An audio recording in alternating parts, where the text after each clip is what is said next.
Cześć, tu Ema z Dr. Tusza. W dzisiejszym odcinku pokażę Wam, jak wymienić i zresetować bęben w urządzeniu wielofunkcyjnym Brother DCP-2520DW.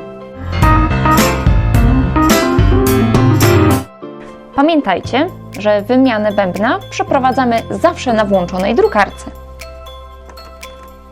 Ja do wymiany przygotowałam zamiennik bębna dostępny w sklepie internetowym drtusz.pl.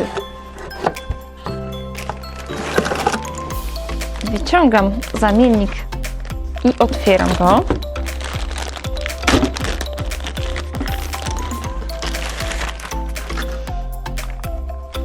Zaraz zdejmę też kartonowe zabezpieczenie bębna, ponieważ tutaj jest część światłoczuła, ale na początku otwieram przednią klapę drukarki.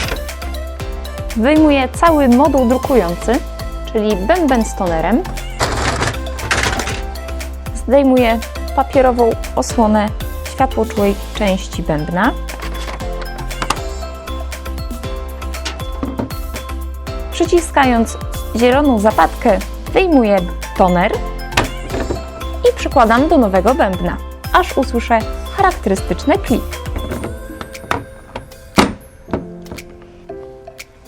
Gotowy moduł drukujący wkładam do drukarki.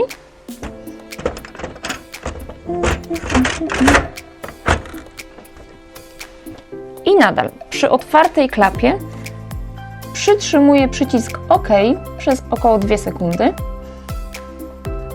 Pojawia się informacja z pytaniem, czy zresetować bęben. Strzałką w górę zaznaczam, że tak. Bęben został zresetowany. Zamykam pokrywę i już można drukować. Jak widzieliście, wymiana bębna w drukarce jest bardzo prosta.